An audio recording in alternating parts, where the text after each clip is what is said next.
오늘 우리에게 주시는 하나님의 말씀은 누가복음 23장 44절로 24장 10절까지의 말씀입니다.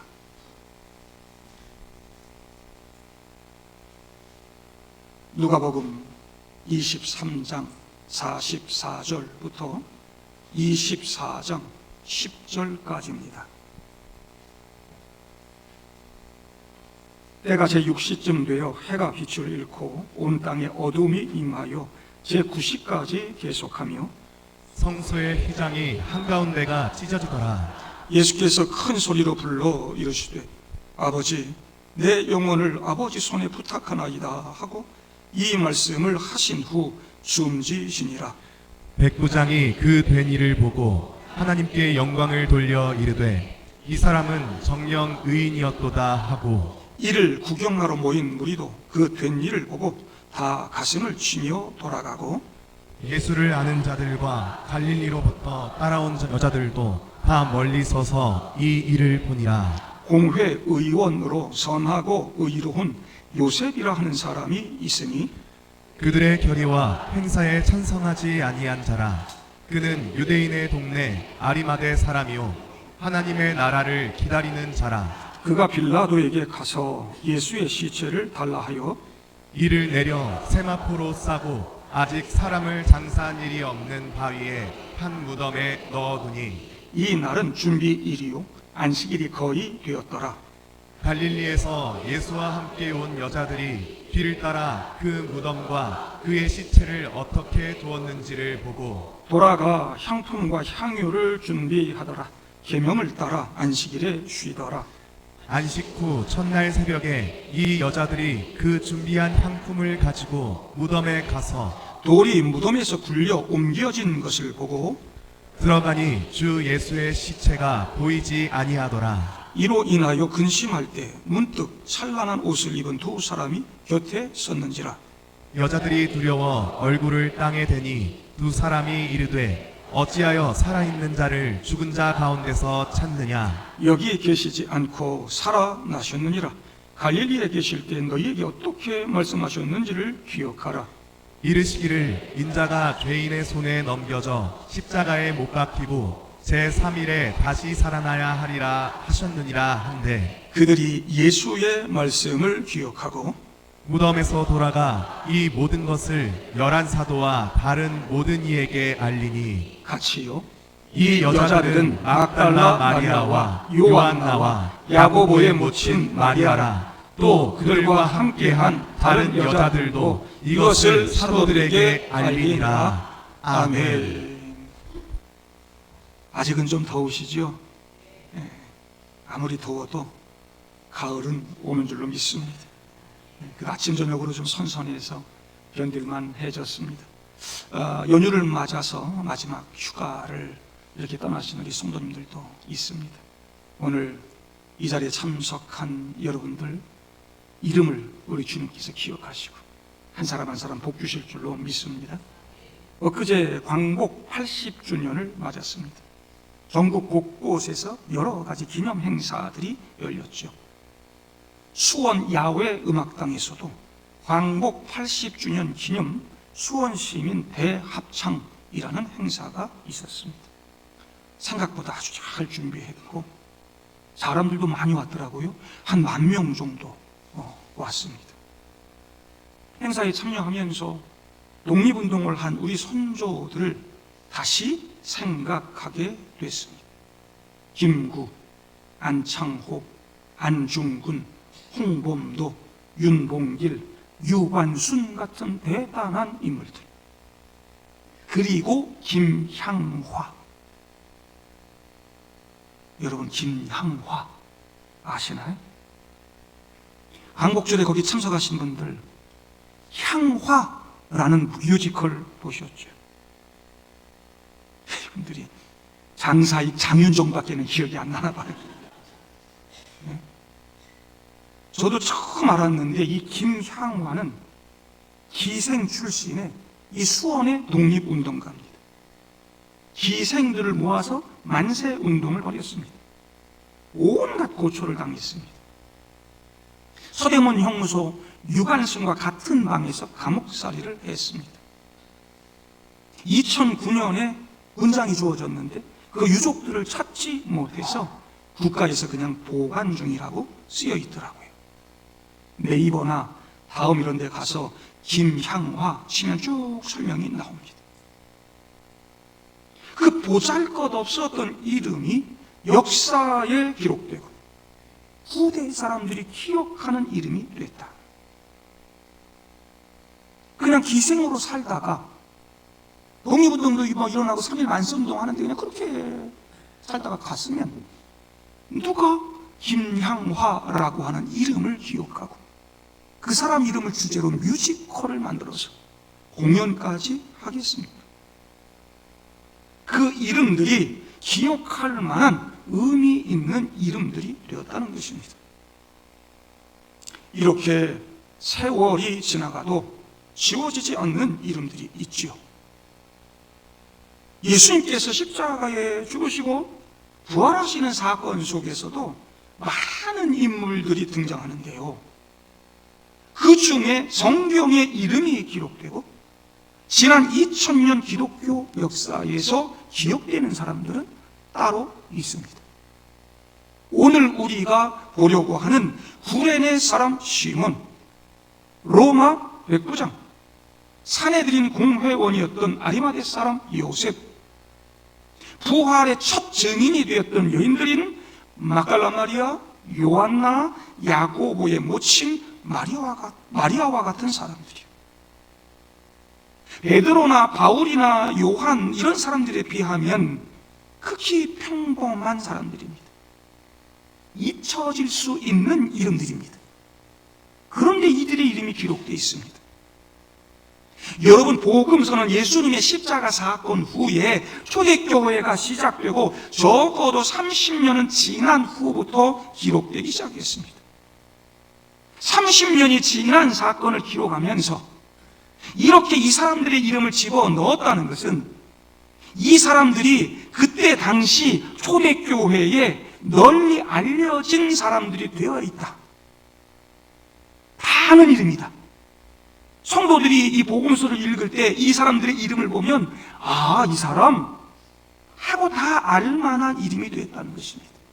이들의 행적, 이들의 믿음, 그 이후에 초대교회에서의 그들의 삶 다 알고 있었다는 얘기죠. 이름 없이 이야기를 써내려갈 수도 있습니다. 한 사람이 지친 예수님 대신에 십자가 짊어지고 골고다 언덕에 올라갔다. 그걸로 끝이었다면 여러분, 성경에 구레네 사람 시몬이라는 이름을 넣을 필요가 뭐가 있겠습니까? 당시 여자들 이름은 잘 부르지도 않았습니다. 사람 취급 안 했습니다. 기록도 안 했습니다. 그런데 마리아, 요한나, 또 다른 마리아의 이름이 기록되어 있습니다. 이들의 이름이 아무 의미가 없었다면, 그리고 써봐야 그 당시 아무도 모르는 사람이라면 쓸 필요가 없는 것이죠. 그런데 이들은 이미 초대교회에 의미 있는 인물들이 되어 있었더라. 그리고 이들이 예수님의 십자가 죽음과 부활의 산 증인들이 되어 있었더라. 예수를 만나고 이들이 변화되어 이들의 믿음과 행동과 결단과 그들의 삶이 성경에 기록할 만한 이름들이 됐다는 것입니다. 이들의 이름이 역사가 되고 주님이 기억하시는 이름이 된 것이죠. 과연 무엇이 이들의 이름을 성경에 기록되게 했을까? 왜 이들의 이름들이 주님이 기억하실 만한 이름들이 되었을까? 오늘 말씀을 통해서 여러분들이 공부하고 함께 은혜 받으면서 저와 여러분들의 이름도 주님이 기억하실 만한 그런 이름이 되었으면 좋겠습니다. 첫 번째 사람이 구레네 사람 시몬입니다. 오늘 읽은 본문 앞에 26절에 이 사람 이야기가 나옵니다. 이 사람까지 읽으면 좀 길어져서 이 사람 뺐는데, 예수님이 자기가 달릴 십자가 메고 골고다를 향해 올라가시죠. 목요일 밤부터 쉴 틈 없이 신문 받으셔야 했고 군병들에게 막 주먹과 채찍을 엄청 맞았습니다. 엄청난 고통이 있습니다. 이미 온몸에 기력이 닿을 대로 닿은 상태였습니다. 십자가의 길이라고 불리는 이 비아 돌로로사는 한 800m가 넘는 그런 거리입니다. 언덕이긴 하지만 얼마 안 되는 거리죠. 그럼에도 주님의 몸 상태로는 도저히 올라갈 수 없는 길이었습니다. 자기가 지금 십자가 어깨에 메고 올라가면서 자꾸 힘에 붙여 넘어집니다. 십자가를 질 기운이 없었습니다. 그렇다고 로마 군병들은 무제한으로 시간을 줄 수가 없었습니다. 시간을 지켜할 수가 없었습니다. 그래서 마침 그 자리에 있던 구레네 사람 시몬을 붙들어 예수님이 지고 갈 십자가 대신 짊어지고 올라가게 한 것입니다. 이 시몬은 아마도 6월절 절기를 지키기 위해서 지금의 리비아 지역이었던 이 구레네에서 예루살렘으로 올라왔던 디아스포라 유대인이었을 것입니다. 그랬다가 예수님 끌려가는 광경을 목격하게 되었을 것이고 사람들 같이 이렇게 구경하다가 그 많은 사람들 가운데 재수 없게 붙잡힌 것입니다. 26절에 붙들어 로마 군인들이 가서 정중히 좀 도와주실랍니까? 이분이 이렇게 힘들어하는데 좀 도와주십시오. 그러지 않았습니다. 여기 좀 짊어지고 올라가면 다 올라간 다음에 우리가 대가를 지불해 드리겠습니다. 그리고 계약서 쓰고 그런 것 아닙니다. 이 붙들어 이 말은 강제로 억지로 끌고 갔다는 말입니다.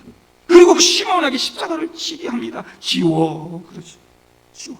구레네 시몬 위에 올려놓고 부담을 지게 하지. 그 물리적인 십자가 무게가 시몬에게 다 얹혀졌습니다. 그거 지고 올라가면서 처음엔 이 시몬이 얼마나 황당하고 억울했을까.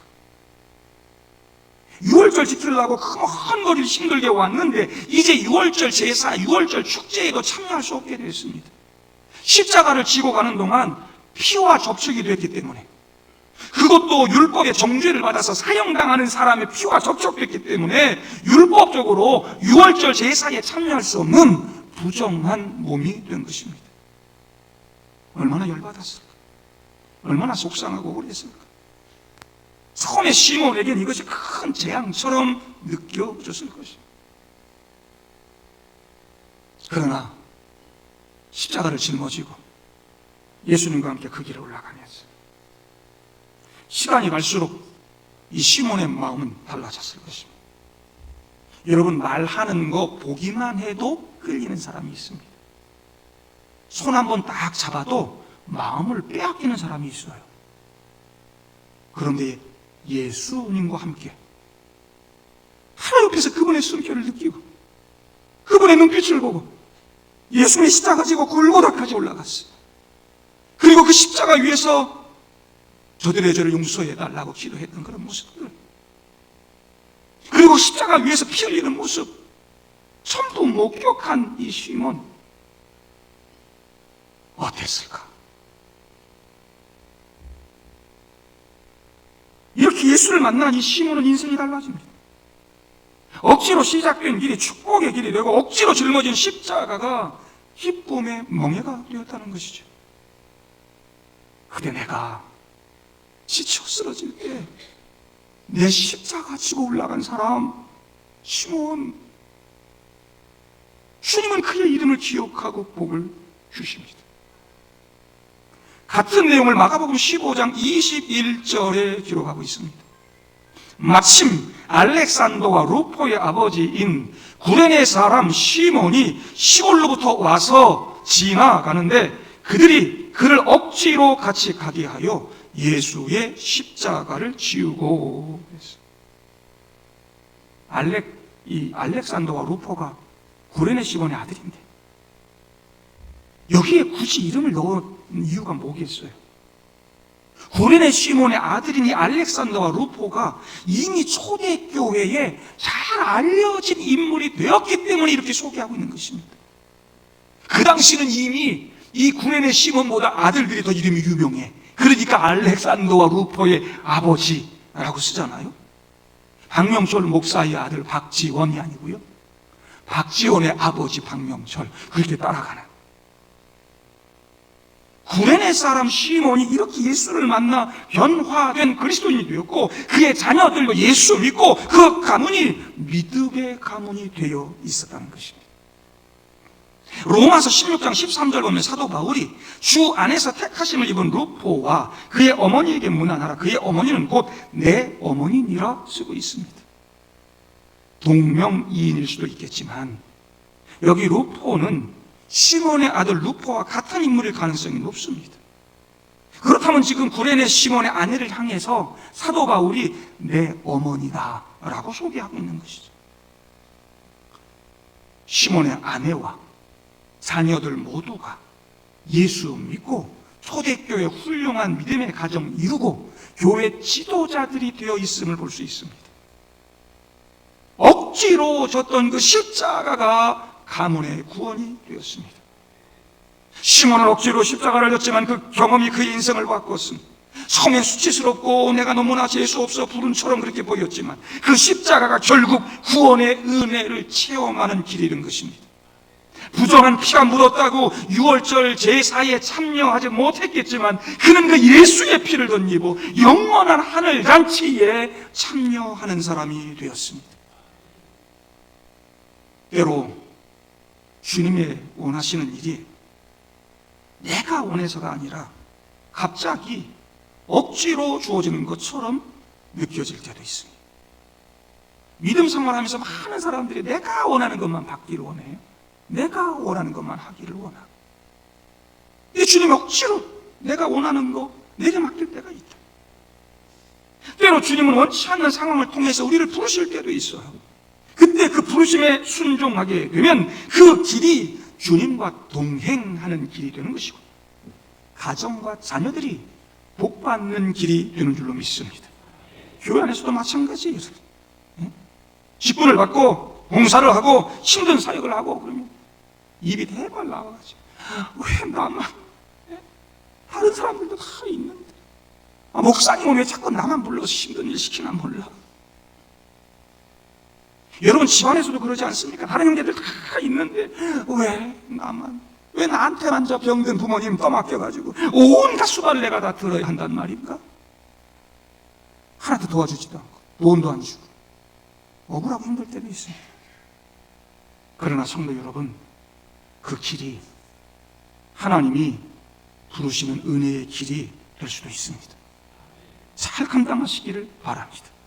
이 시몬이 억지로 맨 십자가도 은혜의 통로가 되었다면 자원하는 십자가는 얼마나 큰 복이 되겠습니까? 어떤 목사님은 억지로 시작했는데 끝까지 하다 보니 그것이 은혜가 되고 내 소명이 되었다라고 고백했습니다. 혹시 지금 내가 원치 않는 주님의 십자가가 내게 주어져 있지는 않습니까? 억지로 시작된 일이 하나님의 은혜와 복이 되고 주님이 기억하실 이름으로 기록될 수 있다는 것, 아니 기록된다는 것, 우리 성도 여러분들 잊지 마시길 바랍니다. 그 길을 억지로라도 순종하면 그것이 내 인생의 가장 큰 축복이 될 줄로 믿습니다. 그렇게 예수님이 십자가 위에서 피 흘리고 죽으시죠. 오늘 44절에 때가 제6시쯤 되어 해가 빛을 잃고 온 땅에 어두움이 임하며 제9시까지 계속하며 성소의 휘장이 한가운데가 찢어지더라. 여기 제6시는 우리 시간으로 12시 경호를 일컫습니다. 태양이 가장 높은 곳에서 빛을 내리쬐는 시간. 그런데 그 강렬해야 할 햇빛이 빛을 잃었어요. 온 땅에 어둠이 임했어요. 주님이 운명하실 그 9시까지, 우리 시간으로 오후 3시까지 계속 이어졌습니다. 초자연적인 현상이 나타난 것입니다. 예수님의 십자가 죽음이 전 우주적인 사건임을 보여주는 것이죠. 온 인류의 죄를 짊어지고 저주를 받아 하나님의 버림을 받고 죽으실 때 하늘도 빛을 잃었다. 그리고 나서 예수님이 대제사장 되어 모든 사람의 죄를 짊어지고 친히 그렇게 제물되어 죽으실 때 성소 휘장이 위에서부터 아래로 쫙 찢어졌다. 이 얇은 현수막 같은 게 아닙니다. 성소 휘장. 이렇게 두꺼운 양탄자같이 짠 아주 두꺼운 것입니다. 그냥 찢어지지 않습니다. 지성소를 가로막고 있던 그 두꺼운 휘장, 하나님 임재하시는 그 휘장 안 지성소에는 1년에 딱 한 번 대제사장만이 모든 백성들의 죄를 짊어지고 들어가서 하나님 만나고 깨끗함을 받을 수 있었습니다. 아무나 못 들어갑니다. 제사장들도 못 들어갑니다. 그러나 이제 예수님이 십자가 위에서 우리의 죄를 짊어지시고 피 흘려 죽으시고 우리의 죄를 깨끗하게 하셨기에 하나님과 우리 사이를 가로막고 있던 그 휘장이 갈라졌고, 예수의 보혈을 통해 누구든 그 휘장 안으로 들어가 하나님을 직접 만날 수 있게 된 것입니다. 이젠 대제사장 필요 없어요. 여러분들이 다 대제사장이라, 여러분들 누구나 다 주님 앞에 나아갈 수 있게 됐다는 것입니다. 이런 모습들을 바로 옆에서 다 목격한 백부장이 하나님께 영광을 돌리며 이렇게 고백합니다. 47절 이 사람은 종종 의인이었도다. 여러분, 백부장은 로마 군대에서 약 100여 명의 군사를 지휘하는 장교입니다. 이방인이었습니다. 로마 제국의 권력을 상징하는 인물입니다. 그는 아마도 예수님의 십자가 처형을 지휘했던 책임자였을 것입니다. 그런 그가 예수님의 무죄함과 의로움을 고백합니다. 47절 보면 그는 가장 가까운 자리에서 그 된 일을 보았다라고 기록합니다. 예수님의 십자가를 중심으로 하늘과 땅에서 일어난 모든 일들을 보았습니다.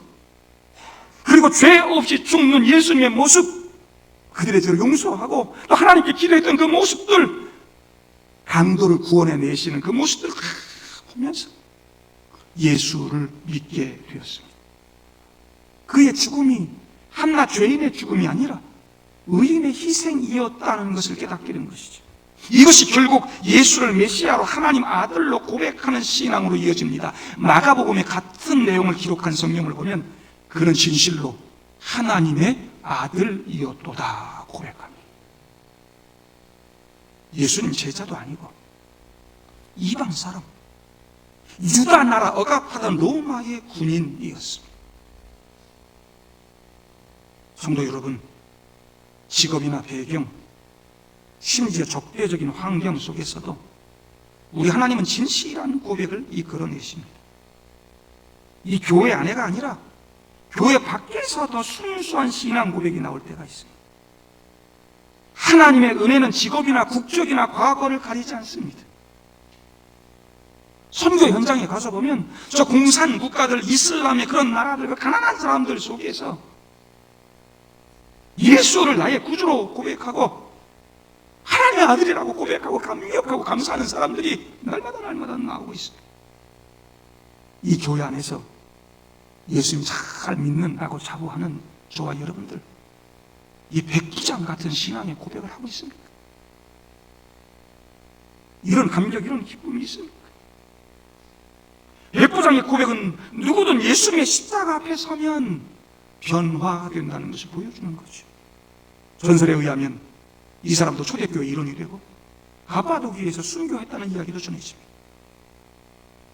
혹시 여러분 주변에 예수님과 전혀 상관없을 것 같은 사람이 있습니까?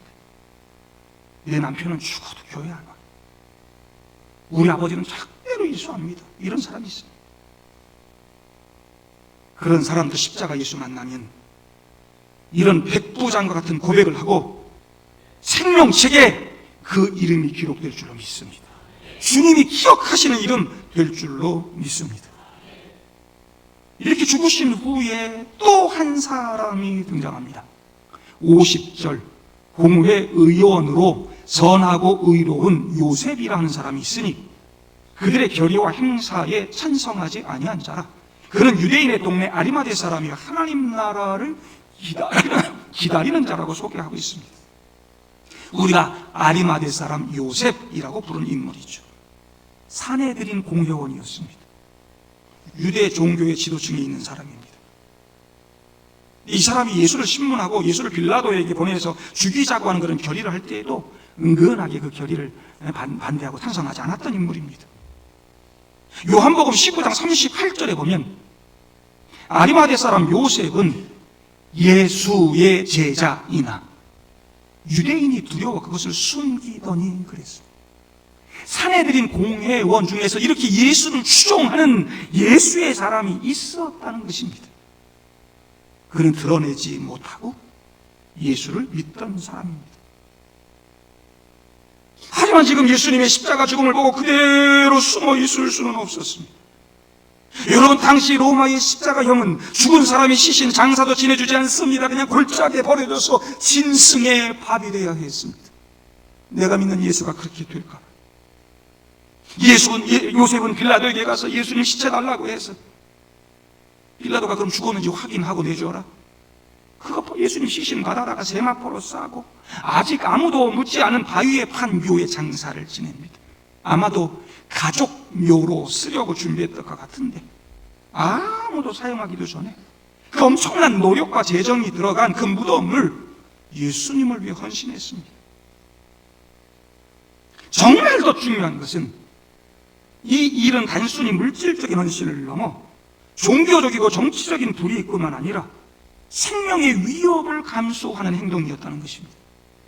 여러분, 산에 들인 공회원이 예수님 장례를 치른다? 이 정치적, 종교적으로 자살 행위나 다름없었어요.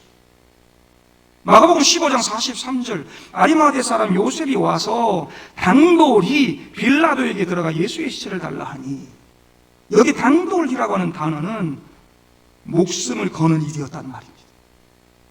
목숨 걸고 한 겁니다. 예수님 사형당하는 일에도 반대하는 편에 서더니 예수님 장례까지 치릅니다. 쫓겨날 수도 있습니다. 죽을 수도 있습니다. 근데 그는 온갖 비난과 위험을 감수하고 끝내 믿음을 따라갑니다. 베드로 어디 갔습니까? 안드레 어디 갔습니까? 요한 어디 갔습니까? 제자들은 예수님의 죽음을 보며 실망하고 다 떠나갔지만 이 요셉은 끝까지 묵묵하게 주님 곁을 지켜주는 좋은 사람이었습니다. 내게 이익이 안 되는데, 예수님 제자들도 예수님 왕이 안 되나 보다 그리고 다 도망갔는데, 지금 어떤 사람이 끝까지 의리 지킵니까? 지금 여러분 정치판 보면 다 배신하고 지금 다 불고 막 그러고 있지 않습니까?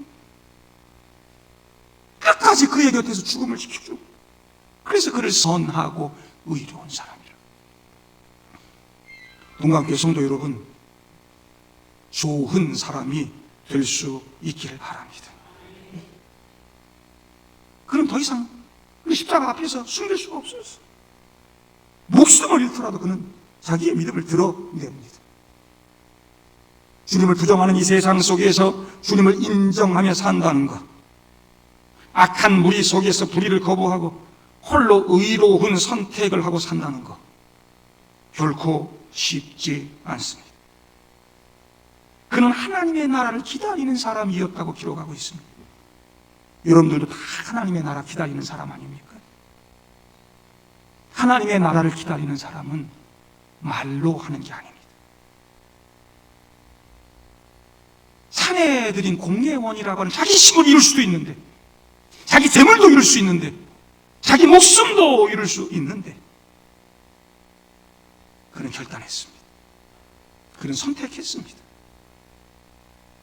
지금 한국교회에 이런 신앙적인 용기를 가진 사람 필요하다 아닙니까? 도덕적인 용기를 가진 사람, 내가 홀로 된다 할지라도 옳은 선택을 하는 주님의 제자가 필요하다는 것입니다.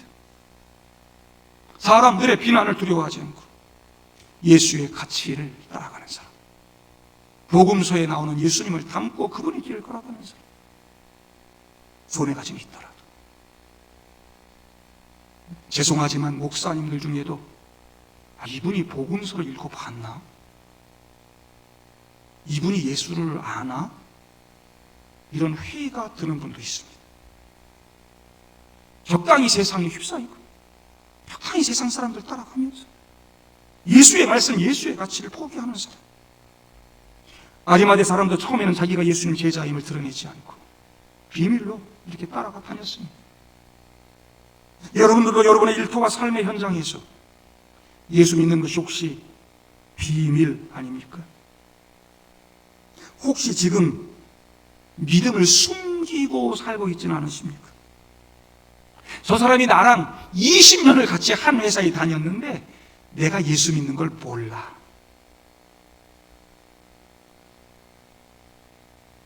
드러내야 할 순간이 있습니다.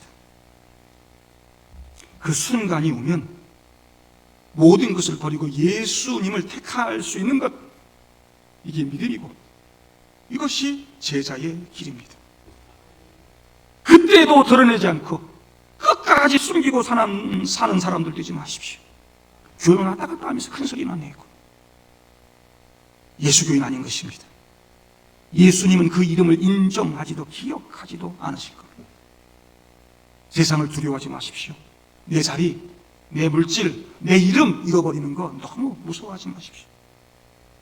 믿음은 결국 세상 앞에 드러나야 하는 것이고 위험이 있다 할지라도 그 위험을 무릅쓰는 결단을 해야만 하는 것, 이게 믿음이라는 것이죠. 주님은 그런 사람의 이름을 기억하고 기록하게 하고 복 주시는 줄로 믿습니다. 그렇게 예수님 장례를 치를 때 이 모든 것을 지켜본 여인들이 있었습니다. 당장은 어떻게 할 수가 없었고 장례용품을 다 준비해서는 안식일을 지내고 안식 후 첫날 무덤을 찾아오죠. 안식 후 첫날은 오늘입니다. 주일. 예수님 부활하신 후에 안식일이 주일로 바뀌었으니까 하면서 참 두렵고 걱정이 됐을 것입니다. 그 무거운 돌은 누가 굴려주지? 경비들이 막 이런 창 들고 지키고 있을 텐데 겁난다.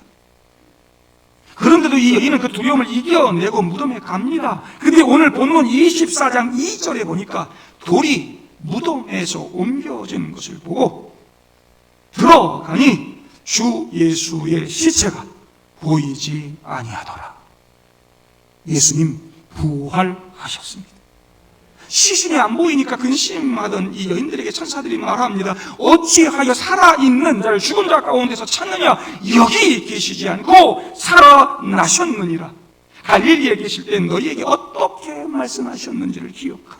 이르시기를 인자가 죄인의 손에 넘겨져 십자가에 못 박히고 제3일에 다시 살아나야 하리라 하셨느니라. 이 여인들은 제자들과 함께 쫓아다니고 예수님도 섬기고 막 이러면서 예수님 말씀 다 들었던 사람입니다. 예수님 말씀 잘 듣고 잘 기억했으면 지금 장례용품 준비해서 무덤 찾아올 일도 없었을 것입니다. 갈릴리에서부터 예수님 따라 나서서 그의 이적을 보고 말씀 다 들었어요. 그런데 갑자기 예수님 죽으셔. 체포당하고 십자가 달려 죽고 주의 말씀이 막 기억나지 않아. 막 떠오르지도 않아. 말씀을 돌아보지 못했어요. 주의하지 못했어요. 그때 천사들이 하는 말을 듣고 맞아. 그때 주님이 고난당하고 부활하신다고 3일 만에 살아난다고 이야기하셨지. 그거 기억해냅니다. 그리고 그 말씀대로 주께서 부활하셨음을 믿게 되고 부활의 증인들이 되는 것이죠. 성도 여러분, 말씀을 잘 기억하고 사십시오. 제가 설교하면서 다 전했던 얘기, 광고 시간에 다 이야기했는데 예배 끝나고 나서 왜 안 하셨냐고 그러면 제가 얼마나 곤란할까요? 설교를 그 얘기를 몇 번 했는데 똥투리 같은 이야기를 하면 제가 얼마나 곤란할까요? 그래서 요즘은 주일 설교한 거 가지고 그 주간의 성경 공부 내용으로 삼고 있지 않습니까? 목장에서 공부하고 개인이 공부하고 한 주간 살면서 그 말씀 잃어버리지 말라고, 부활의 능력을 가지고 세상에 치지 말고 살라고, 말씀 기억하고 살라고 그 말씀 또 공부하고 있는 것 아닙니까? 근데 말씀을 너무 소홀히 여기고 잊어버리고 주의하지 않고 그럼 부활의 능력을 소유할 수 없어요. 결국 이 여인들이 말씀을 기억하고 나니까 부활이 기억. 그래서 9절 무덤에서 돌아가 이 모든 것을 11사도와 다른 모든 이에게 알리니. 그래서 이 여인들이 부활의 첫 번째 증인 된 것입니다. 베드로도 아니고요, 안드레도 아니고요, 빌립도 아니고 요한도 아니었습니다. 당시 여성들의 법적 증언은 무가치했습니다. 법원에서 안 받아주었어요. 그런데 우리 주님은 부활의 첫 증인을 여성들에게 맡기셨습니다. 당시는 여성들의 지위가 매우 낮았습니다. 그런데 이들이 부활의 가장 영광스러운 첫 번째 순간을 보게 된 것입니다. 우리 주님은 그렇게 낮은 자를 들어서 복음의 증인으로 세웁니다. 부활의 증거는 권력자나 지도자가 아닙니다. 사랑과 헌신의 길을 걷는 자들에게 주어지는 것입니다.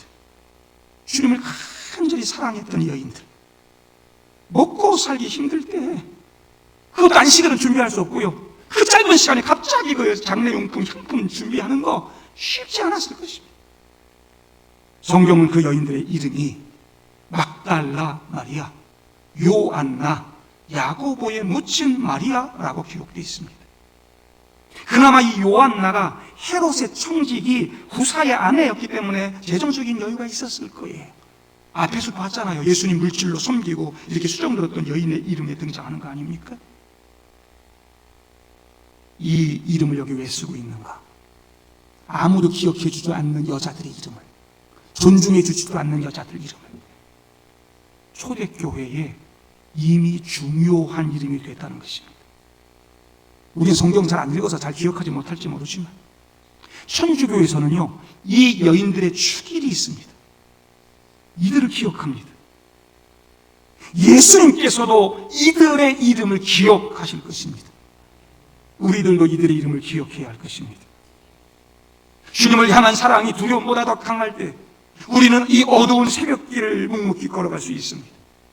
예수님을 사랑하면, 교회를 사랑하면, 복음을 사랑하면 새벽을 깨우고 복음을 위해, 교회를 위해, 우리 성도들을 위해, 목회자를 위해 기도하고 헌신하게 될 것이고, 주님은 그런 이름을 반드시 기억해 주실 것입니다.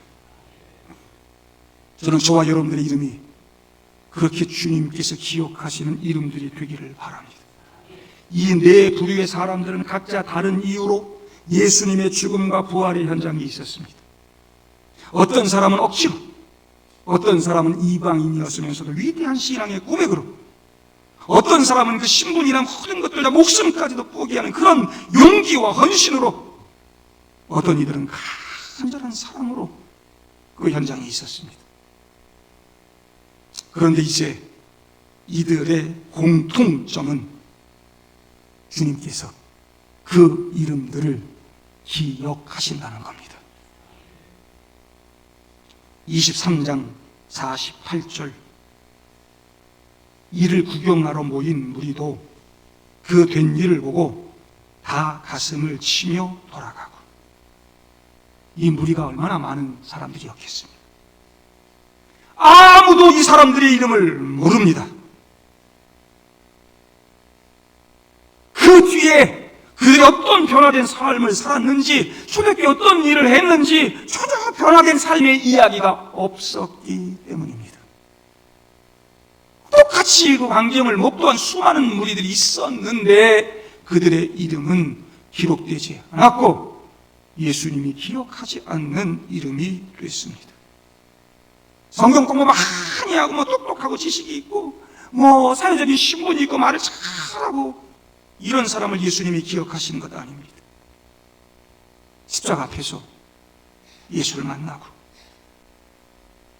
감격의 고백을 하고 믿음을 가지고 예수는 나의 주라고 고백하고 힘들고 어려운 일들이 있지만 억지로라도 십자가를 지고 끝까지 그 길을 따라가고 힘들고 어려운 시대를 우리가 살아가지만 예수 포기하지 않고 모른다 하지 않고 예수 이름을 부끄럽게 여기지 않고 나 예수 교인이야, 내가 주님 은혜 받아서 주님 사랑 받아서 이렇게 살아, 그리고 멋지게 헌신하는 그런 사람, 주님께서 그 이름을 기록해 주시고 주님이 그 이름을 기억해 주실 줄로 믿습니다.